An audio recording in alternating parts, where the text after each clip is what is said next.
Welcome back, my dear students. This is your physics lecturer Amresh K.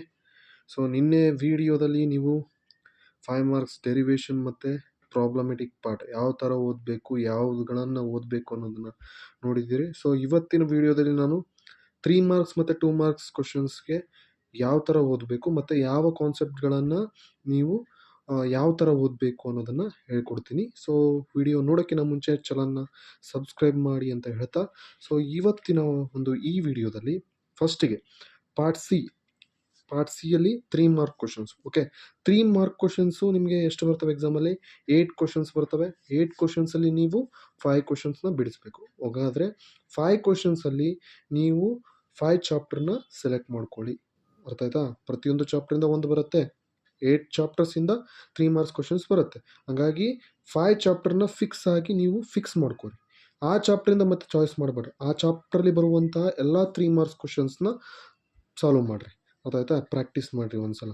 ಈ 3 marks questions ಯಾವ ಥರ ಇರುತ್ತವೆ ಅಂತಂತಂದರೆ, ಮೇನ್ಲಿ ಪ್ರಾಪರ್ಟೀಸ್ ಟೈಪ್ಸ್ ಕ್ವಶನ್ಸ್ ಮತ್ತು ಡಿಫ್ರೆನ್ಸ್ ಕ್ವಶನ್ಸ್, ಹಾಗೆ ಒಂದು ನ್ಯೂಮೆರಿಕಲ್ ಕ್ವಶನ್ಸ್ ಬರುತ್ತೆ.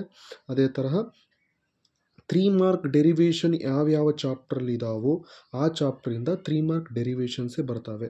For example, moving charges and ಮ್ಯಾಗ್ನೆಟಿಸಮಲ್ಲಿ ಕೂಡ ಏನದಾವ 3 ಮಾರ್ಕ್ಸ್ ಡೆರಿವೇಷನ್ಸ್ ಅದಾವ, ಅಲ್ಲಿಂದ 3 ಮಾರ್ಕ್ಸ್ ಡೆರಿವೇಷನ್ ಬರ್ತವೆ. ರೇ ಆಪ್ಟಿಕ್ಸಲ್ಲಿ ಕೂಡ ಡೆರಿವೇಷನ್ ಅದಾವ, ಅದರಲ್ಲೂ ಡೆರಿವೇಷನ್ ಬರುತ್ತೆ. ಮೇನ್ ಇಂಪಾರ್ಟೆಂಟ್ ಸೈನ್ ಕನ್ವೆನ್ಷನ್ ಬರ್ಬೋದು. Ray diagram of optical instruments, ಇದು ಕೂಡ ವೆರಿ ವೆರಿ ಇಂಪಾರ್ಟೆಂಟ್. ಅವುಗಳ ಬಗ್ಗೆ ಕಾನ್ಸಂಟ್ರೇಟ್ ಮಾಡಿರಿ. ಮತ್ತು ಎಲೆಕ್ಟ್ರೋಮ್ಯಾಗ್ನೆಟಿಕ್ ಇಂಡಕ್ಷನಲ್ಲಿ ಮೋಷನಲ್ EMF, ಫ್ಯಾರಡೇಸ್ ಲಾಸು, ಅವನ್ನೆಲ್ಲ ನೋಡ್ಕೋರಿ. ಗೊತ್ತಾಯ್ತಾ? ಇವನ್ನೆಲ್ಲ ನೋಡ್ಕೊಂಡ್ರೆ 3 ಮಾರ್ಕ್ಸ್ಗಳನ್ನು ಆದಷ್ಟು ಕವರ್ ಮಾಡಿರಿ. ಇನ್ನೊಂದು, 3 ಮಾರ್ಕ್ಸ್ ಆನ್ಸರ್ ಬರೆಯುವಾಗ ಅಕ್ಯುರೇಟಾಗಿ ಬರೀರಿ, ಸುದ್ದಿ ಬಳಸಿ ಬರಿಬಾಡ್ರಿ. ಫಾರ್ ಎಕ್ಸಾಂಪಲ್, ಯಾವುದೋ ಒಂದು ಲಾ ಇತ್ತಂತಂದರೆ ಅದನ್ನು ಕರೆಕ್ಟಾಗಿ ಆ ಲಾ ಏನು ಹೇಳುತ್ತೆ ಅಷ್ಟೇ ಬರೋದು, ಅದು ಎಕ್ಸ್ಪ್ರೆಷನ್ ಬರೋದು, ಎಕ್ಸ್ಪ್ರೆಷನ್ನಲ್ಲಿರುವಂಥ ಟರ್ಮ್ಸ್ನ ನೀವು ಎಕ್ಸ್ಪ್ಲೇನ್ ಮಾಡಿದರೆ ಅಲ್ಲಿ ನಿಮಗೆ 3 ಮಾರ್ಕ್ಸ್ ಇರುತ್ತೆ. ಸುದ್ದಿ ಬಳಸಿ ಅಲ್ಲ ಹಿಂಗೆ ಹೇಳುತ್ತೆ ಹಂಗೆ ಹೇಳುತ್ತೆ ಅದೆಲ್ಲ ಬೇಕಾಗಿಲ್ಲ. ಏನು ಅಂತ ಅನಾವಶ್ಯಕ ತಿಂಗಳನ್ನು ಬರೆಯೋಕೆ ಹೋಗ್ಬೇಡ್ರಿ. ಸುಮ್ಮನೆ ಮಾರ್ಕ್ಸ್ಗಳನ್ನು ಲೂಸ್ ಮಾಡ್ಕೊತೀರಿ. ಆನ್ಸರಲ್ಲಿ ಅಕ್ಯುರೇಸಿ ಇರಲಿ, ಕರೆಕ್ಟಾಗಿ ಟು ದ ಪಾಯಿಂಟ್ ಬರೀರಿ. ಎಲ್ಲಿ ಎಕ್ಸ್ಪ್ಲೇನ್ ಮಾಡಬೇಕು ಅಲ್ಲಿ ಮಾತ್ರ ಎಕ್ಸ್ಪ್ಲೇನ್ ಮಾಡಿರಿ. ಈಗ ಮಾಡಿದರೆ ನಿಮಗೆ 3 ಮಾರ್ಕಲ್ಲಿ ಮಾರ್ಕ್ಸ್ ಎಲ್ಲಿ ಹೋಗೋ ಚಾನ್ಸ್ ಇಲ್ಲ. 3 ಮಾರ್ಕ್ಸಲ್ಲಿ 3 ಮಾರ್ಕ್ ಆರಾಮ್ ತೆಗಿತೀರಿ. ಇನ್ನು 2 ಮಾರ್ಕ್ಸ್ ಸೈಡ್ ಬಂದರೆ, 2 ಮಾರ್ಕ್ಸಲ್ಲಿ ವೆರಿ ಈಸಿ ಕ್ವಶನ್ಸ್ ಇರ್ತವೆ.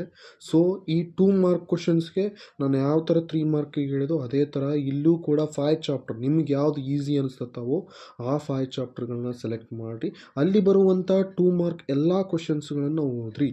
ಅಲ್ಲಿ ಮತ್ತೆ ಸ್ಕಿಪ್ ಮಾಡೋಕ್ಕೆ ಹೋಗ್ಬೇಡ್ರಿ. ಸೊ 2 ಮಾರ್ಕ್ಸಿಗೆ ಏನು ಕ್ವಶನ್ಸ್ ಇಂಪಾರ್ಟೆಂಟ್, ಕ್ವಶನ್ಸ್ಗಳನ್ನ ಹೇಳ್ತಾ ಇಲ್ಲ, ಏನೇನು ಟಾಪಿಕ್ಕಿಂದ ಬರಬಹುದು, ಯಾವ ಥರ ಬರಬಹುದು.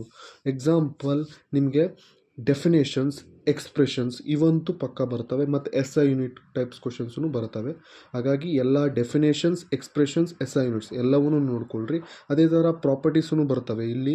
ಅದೇ ಥರ ಒಂದು ಪ್ರಾಬ್ಲಮ್ ಕೂಡ ಬರುತ್ತೆ, ಸಿಂಪಲ್ ಪ್ರಾಬ್ಲಮ್ ಕೂಡ ಬರುತ್ತೆ. ಈ ಪ್ರಾಬ್ಲಮಲ್ಲಿ ನೀವೇನು ಮಾಡಬೇಕು, ಡೈರೆಕ್ಟ್ ಫಾರ್ಮುಲಾ ಬರೀತೀರಿ, ಫಾರ್ಮುಲಾ ಬರೋದು, ಎಕ್ಸ್ಪ್ರೆಷನ್ ಬರೋದು, ಏನು ಮಾಡ್ತೀರಿ, ಡೈರೆಕ್ಟ್ ಆನ್ಸರ್ ಬರೋದು. ಅದಕ್ಕೆ SI ಯೂನಿಟ್ ಕಂಪಲ್ಸರಿಯಾಗಿ ಬರೀಬೇಕು. ಇಷ್ಟು ಬರೆದ್ರಿ ಅಂದರೆ ನೀವು 2 ಮಾರ್ಕ್ಸಲ್ಲಿ ಆಲ್ಮೋಸ್ಟ್ ಆಲ್ ನೀವು 5 ಕ್ವಶನ್ಸ್ ಬರೆದ್ರಿ ಅಂದರೆ 10 ಮಾರ್ಕ್ಸ್ ನಿಮಗೆ ಫಿಕ್ಸ್ ಆಗ್ತವೆ. ಮಾರ್ಕ್ಸನ್ನು ಸ್ಕಿಪ್ ಮಾಡೋಕ್ಕೆ ಹೋಗಬೇಡ್ರಿ. ಫಸ್ಟ್ 5 ಕ್ವಶನ್ಸ್ನ ಅಟೆಂಪ್ಟ್ ಮಾಡಿರಿ. ಅದಾದಮೇಲೆ ನಿಮಗೆ ಟೈಮ್ ಸಿಕ್ತು ಅಂತಂದರೆ ಲಾಸ್ಟಲ್ಲಿ ಎಲ್ಲ ಡೆರಿವೇಷನ್, ಪ್ರಾಬ್ಲಮೆಟಿಕ್ ಪಾರ್ಟ್ ಎಲ್ಲ ಮುಗಿದ ಮೇಲೆ ಉಳಿದಿರುವಂತಹ 3 ಕ್ವಶನ್ ನಿಮ್ಗೆ ಬರುವಂಥವು ಇದ್ದು ಅಂತಂದರೆ ಅವನು ಕೂಡ ಬರೆದು ಬಂದುಬಿಡ್ರಿ.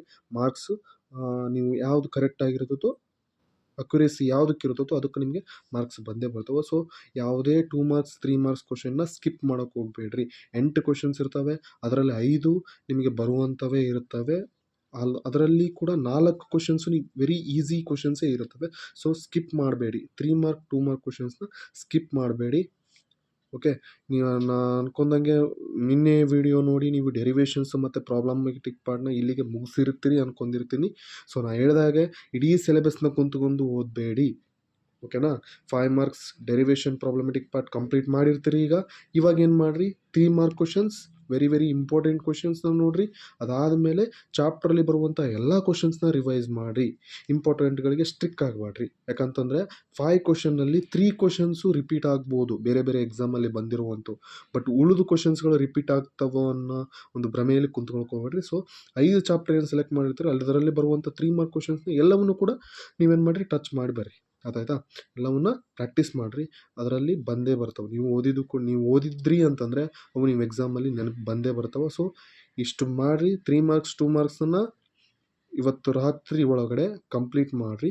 ಅದಾದಮೇಲೆ ನೆಕ್ಸ್ಟ್ ವಿಡಿಯೋದಲ್ಲಿ ನಾನು 1 ಮಾರ್ಕ್ಗಳನ್ನು ಯಾವ ಥರ ಟ್ಯಾಕಲ್ ಮಾಡಬೇಕು, ಅದಕ್ಕೆ ಏನು ಓದಿದರೆ ಒಳ್ಳೆಯದು, ಏನನ್ನು ಓದಬಾರ್ದು, ಇದನ್ನು ನೆಕ್ಸ್ಟ್ ವಿಡಿಯೋದಲ್ಲಿ ಹೇಳ್ತೀನಿ.